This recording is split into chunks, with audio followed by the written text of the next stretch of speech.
Baik, Assalamualaikum warahmatullahi wabarakatuh. Selamat pagi, salam sejahtera untuk kita semua. Pada video kali ini saya akan membuat atau mencoba mempresentasikan mengenai strategi pembelajaran dan motivasi belajar untuk tugas pekerti dari Dr. Syihabuddin Said pada bulan Juni tahun 2020. Yang pertama, konten yang pertama kita akan membahas mengenai strategi pembelajaran.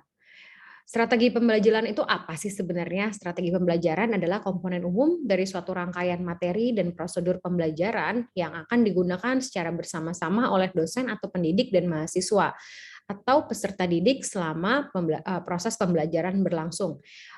Pengertian ini diambil dari Dick and Carey di tahun 2012. Kemudian kenapa strategi pembelajaran itu penting? Yang pertama, strategi pembelajaran itu memberikan rumusan acuan kepada dalam kegiatan pembelajaran. Selain itu juga dapat menarik peserta didik. Kemudian juga kita bisa dengan dengan konsisten mencapai tujuan pembelajaran. Dan yang terakhir dapat memotivasi, mendorong, menggerakkan, serta membimbing dan mengarahkan peserta didik. Dan ini ada 5 jenis strategi pembelajaran. Yang pertama adalah inquiry, expositoris, kemudian ada yang berbasis masalah, terus ada kooperatif, dan yang kelima ada keterampilan berpikir. Dalam metode atau strategi pembelajaran inquiry itu artinya ditekankan pada proses berpikir secara kritis dan analitis untuk mencari dan menemukan sendiri jawaban dari suatu masalah. Jadi mahasiswa ataupun pelajar diminta untuk menemukan masalahnya, menemukan sebuah masalah atau jawaban dari sebuah masalah, kemudian dianalisa berdasarkan analisa mereka dan juga dijabarkan berdasarkan temuan-temuan mereka. Yang kedua, expositoris, yaitu ditekankan pada proses pemberian yang diberikan secara lisan oleh dosen kepada mahasiswa yang ingin membantu mahasiswa agar menguasai materi secara optimal. Selanjutnya itu berbasis masalah, yaitu memadukan beberapa kegiatan pembelajaran yang menonjolkan pada proses pemecahan masalah ilmiah. Ini menjadi sangat populer ataupun sangat amat digunakan ketika kita bahas mengenai hal praktikal, materi-materi yang praktikal. Kemudian yang selanjutnya ada kooperatif, dilakukan oleh mahasiswa dalam kelompok-kelompok tertentu untuk mencapai tujuan pembelajaran yang dirumuskan. Jadi mahasiswa dapat membuat kelompok-kelompok kecil atau diskusi kelompok untuk memecahkan sebuah masalah. Yang terakhir, keterampilan berpikir dilakukan oleh mahasiswa dalam kelompok-kelompok tertentu untuk mencapai tujuan pembelajaran yang dirumuskan. Kemudian selanjutnya ini ada karakteristik pembelajaran yang interaktif, inspiratif, menantang, menyenangkan, dan memotivasi peserta didik, serta kita harus memberikan ruang kreasi. Jadi sebagai pengajar atau sebagai mentor, dosen, baik guru pun kita bertanggung jawab untuk menciptakan ruang kreasi bagi menti ataupun siswa ataupun mahasiswa kita.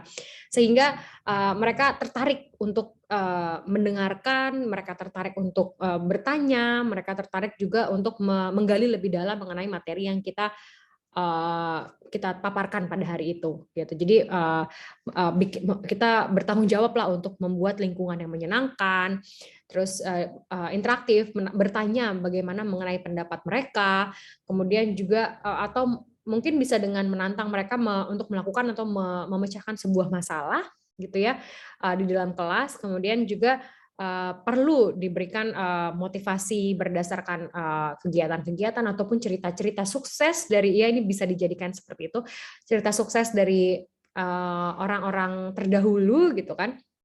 Dan juga ataupun memotivasi mereka untuk dapat menjadi lebih baik di kemudian hari, seperti itu. Kemudian selanjutnya ini ada pembelajaran itu sebenarnya merupakan interaksi antara peserta didik ya, jadi antara mahasiswa ke mahasiswa, antara siswa ke siswa, dan peserta didik dengan pendidik, yaitu kita, guru, dosen, atau mentor, dan sumber belajar pada suatu lingkungan belajar. Jadi 3 hal tersebut tidak dapat dipisahkan, mahasiswa, sumber belajar, dan juga tenaga pendidik. Yang selanjutnya ada motivasi belajar. Motivasi itu apa? Motivasi menurut Dr. Shihabuddin Said MSI, motivasi artinya energi seseorang yang dapat menimbulkan tingkat persistensi dan entusiasmenya dalam melaksanakan suatu kegiatan, baik yang bersumber dari dalam diri individu itu sendiri, motivasi intrinsik ya, maupun dari luar individu, artinya motivasi ekstrinsik. Dan kalau tadi kita bahas mengenai motivasi secara umum, nah ini motivasi belajar. Apa sih motivasi belajar itu? Yaitu suatu dorongan internal dan eksternal. Jadi nggak hanya motivasi itu nggak ada hanya dari diri kita sendiri, tapi juga ada lingkungan eksternal, teman, sarana prasarana, orang tua, pada siswa yang memberikan semangat, perhatian, kemauan, keinginan dan cita-cita untuk belajar guna mencapai tujuan yang diinginkan gitu. Jadi bisa dari banyak aspek gitu ya. Kalau misalnya kita berangkat ke kampus atau berangkat ke sekolah sudah di lingkungan eksternal sebelum kita sampai ke satu tujuan tadi, ke kampus tadi, sudah mendapat bad negatif influence gitu atau dapat masalah di perjalanan, akhirnya motivasi untuk tetap mengikuti pembelajaran, tetap untuk sampai mengikuti pembelajaran dengan baik, itu mungkin bisa berubah ya, yang tadinya positif sekali itu mungkin akan bisa berubah dikarenakan yang kemauannya sudah menurun gitu. Jadi itu sangat amat penting untuk menyelaraskan antara dorongan internal dan eksternal. Kemudian fungsi motivasi itu sebenarnya apa? Fungsi motivasi itu untuk melakukan aktivitas, pendorong untuk melakukan aktivitas. Jadi mendorong kita untuk melakukan kegiatan atau sebuah kegiatan. Selanjutnya juga penentu perbuatan menjadi lebih baik gitu. Kemudian menyeleksi perbuatan, selanjutnya juga dapat menjadi pendorong usaha mencapai prestasi. Nah, ini ada pemberian motivasi. Gimana sih caranya pemberian motivasi itu dari sisi kita sebagai dosen atau pengajar gitu. Bisa dilakukan dengan pemberian angka atau nilai.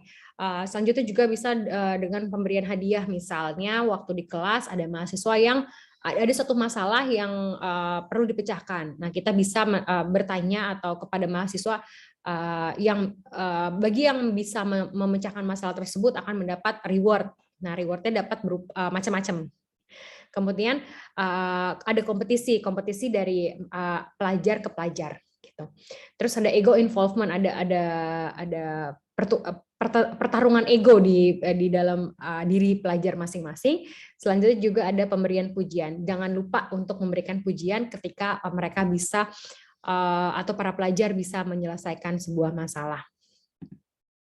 Kemudian ini ini perlunya membangun lingkungan belajar positif. Kenapa perlu? Sebagaimana saya sebutkan tadi, kalau misalnya lingkungannya sudah negatif pada saat ingin melakukan sesuatu, kemauan untuk melakukan sesuatu tersebut bisa menurun gitu. Jadi perlu kita menyiapkan kelas kecil dan besar, mempersiapkan lingkungan fisik, ruang belajar, sarana prasarana. Kalau sekarang mungkin bisa AC-nya. AC di ruangan jangan terlalu dingin gitu. Kemudian juga ada lingkungan sosial sekitar. Selanjutnya juga bisa dengan mengajar dengan menghubungkan masalah yang terjadi di dunia. Jadi mahasiswa atau pelajar bisa dengan mudah menghubungkan permasalahan yang kita sampaikan atau teori yang kita sampaikan dengan kejadian yang ada terjadi di dunia. Kemudian mengembangkan strategi belajar. Yang terakhir yaitu mengatur iklim belajar. Ini perlu dilakukan pada awal. Nah, ini ada quotes dari Anonymous bahwa sometimes the thing that your student need most right now has nothing to do with what's on the lesson plan. Walaupun kita sudah membuat serangkaian capaian pembelajaran, lesson planning ataupun rencana-rencana pembelajaran, kalau misalnya ternyata motivasi di dalam diri atau mahasiswa sedang mendapatkan masalah gitu, masalah di internal mereka, di keluarga, mungkin temannya gitu. Kadang jadinya kan motivasi bisa menurun gitu. Jadi itu juga menjadi tugas kita sebagai pengajar untuk tidak secara langsung memberikan judgement kepada pelajar atau mahasiswa ketika mereka tidak bersemangat untuk mengikuti kelas. Mungkin kita harus tahu root cause-nya apa, akar masalahnya itu kenapa mereka tidak mau atau mereka tidak semangat untuk mengikuti perkuliahan pada hari itu gitu. Jadi Memang pemberian motivasi, strategis pembelajaran ini sangat amat penting untuk dimiliki oleh kita sebagai dosen atau pengajar. Selanjutnya juga supaya apapun yang kita sampaikan di kelas, ekspektasi apa yang kita harapkan itu menjadi kenyataan gitu. Jadi tujuan dari capaian pembelajarannya juga tercapai gitu, list atau semua hal-hal yang kita inginkan mereka bisa lakukan bisa tercapai. Seperti itu. Mungkin yang bisa saya sampaikan, terima kasih kepada Dr. Syahabudin Said atas informasi yang sangat membantu dan juga informasi yang sangat dapat kami aplikasikan dari sisi pengajar. Untuk selanjutnya, selanjutnya juga kita berharap semoga pendidikan di Indonesia semakin hari semakin baik. Terima kasih dari saya. Wassalamualaikum warahmatullahi wabarakatuh. Selamat pagi.